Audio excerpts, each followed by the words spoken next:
अक्सर हम कंप्यूटर में काम करते हैं तो उसको बिना किसी शट डाउन किए हम उसकी बिजली ऑन या ऑफ कर देते हैं, जिससे होता ये है कि नेक्स्ट बार जब हम उस कंप्यूटर को खोलते हैं तो उसके अंदर काफ़ी सारी प्रॉब्लम आ जाती है।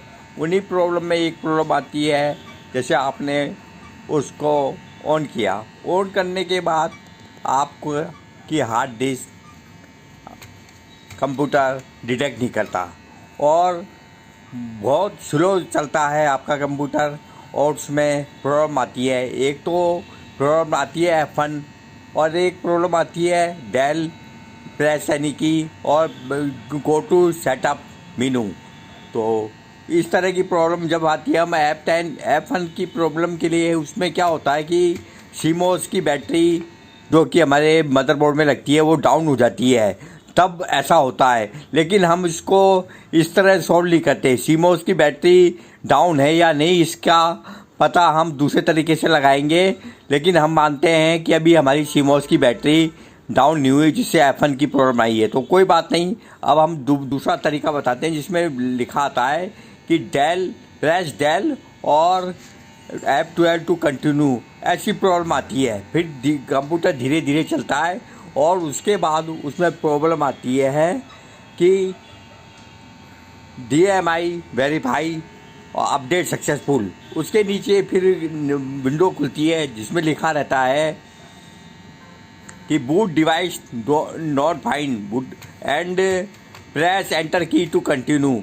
जब आप ऐसा करते हैं तो उसका रीज़न ये होता है कि आपकी हार्ड डिस्क आपके सिस्टम ने डिटेक्ट नहीं की। इसके लिए हम इस कंप्यूटर को दोबारा रिस्टार्ट करते हैं और उसके बाद क्या तो F10 या डेल की दबा के, जो या किसी कंप्यूटर में F2 की होती है वो दबा के हम सीमोस यानी बायोस में जाते हैं।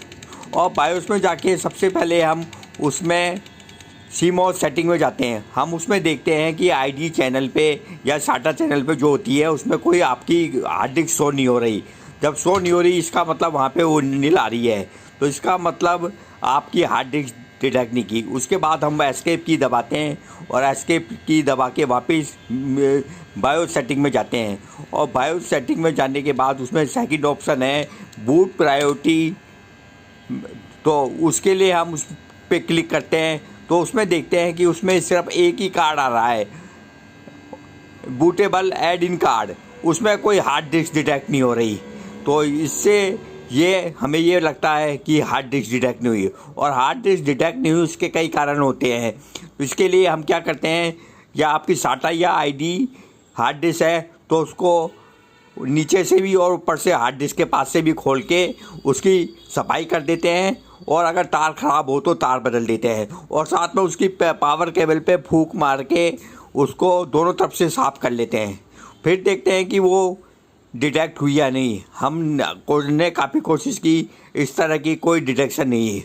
उसके लिए अब हम आपको एक प्रॉब्लम बताते हैं। ऐसी प्रॉब्लम तब आती है जब हार्ड डिस्क डिटेक्ट नहीं होती कि नो बूटेबल डिवाइस और प्रेस एंटर की टू कंटिन्यू। तो इस तरह की प्रॉब्लम के लिए हम सबसे पहले हार्ड डिस्क को खोलते हैं और हार्ड डिस्क में सबसे पहले जब चलता है कंप्यूटर उसी समय हम उसमें बॉडी में एक टेस्टर लगा के चेक करते हैं कि कोई शॉर्ट तो नहीं हो रही बॉडी। और उसके बाद जब बॉडी शॉर्ट नहीं है, उसकी करंट नहीं आ रहा, उसके बाद उस टेस्टर को हार्ड डिस्क के ऊपर वाले हिस्से पे जहाँ पे लोहे की बॉडी होती है उसके ऊपर, जहाँ पत्ता लॉजिक कार्ड नहीं होता, उसके ऊपर टेस्टर लगा के देखते हैं कि ये वाइब्रेशन कर रही है या नहीं कर रही।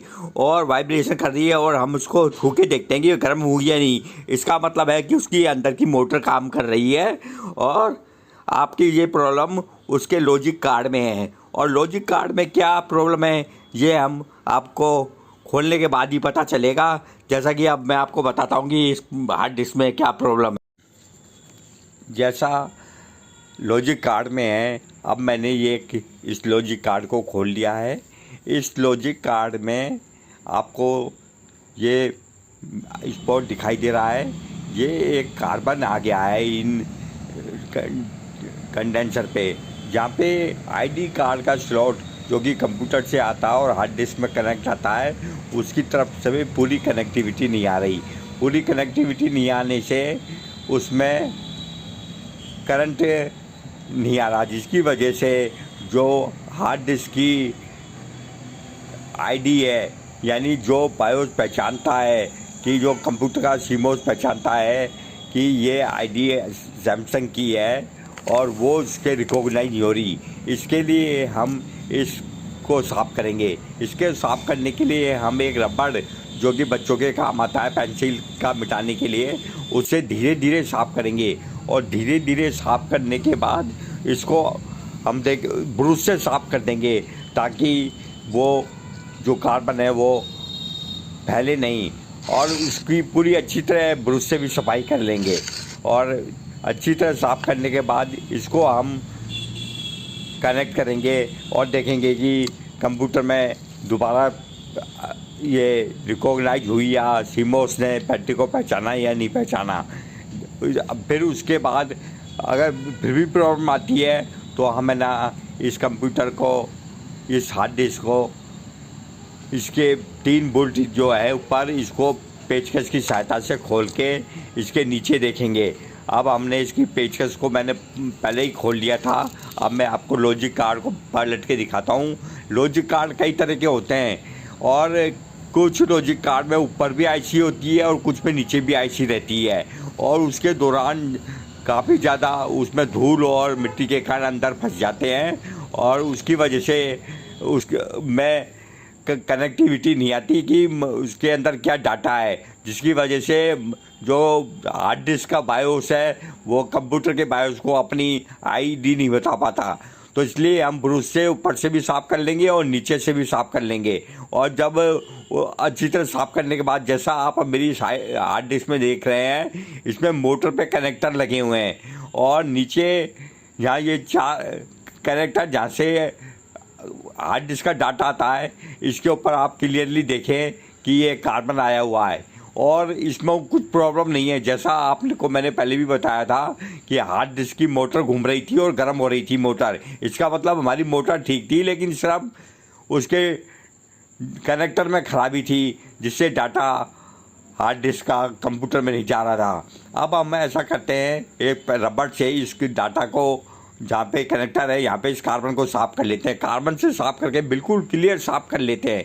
क्लियर साफ़ करने के बाद जब ये चमकने लगे उसके बाद हम क्या करते हैं कि जहाँ पे मोटर की कनेक्टर है उसको भी साफ़ कर लेते हैं। और जो लॉजिक कार्ड पे कनेक्टर है जो 4 पिन का दिखाई दे रहा है, जहाँ से मोटर पे थे, उसको भी साफ़ कर लेते हैं और हार्ड डिस्क के ऊपर कनेक्टर को भी साफ़ कर लेते हैं। और उसके बाद इसको दोबारा एक देखने के लिए पेट्रोल से साफ़ कर लेते हैं। वैसे थ्रेड से साफ़ करना चाहिए। साफ़ करने के बाद आधा घंटे के लिए इस लॉजिक कार्ड को सुखा देते हैं। सुखाने के बाद इसको दोबारा कनेक्ट करके इसको हम कंप्यूटर में लगाएंगे। अब कंप्यूटर में लगाने के बाद अब हम इसको ऑन करेंगे। जैसा अब मैंने इस कंप्यूटर को ऑन कर दिया है, अब देखो अब हमारे कंप्यूटर में हार्ड डिस्क डिटेक्ट हो गई है।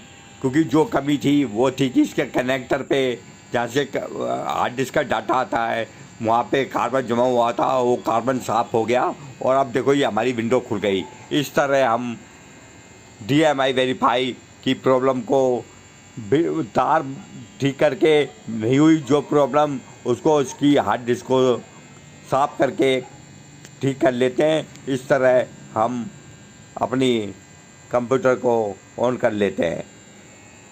धन्यवाद।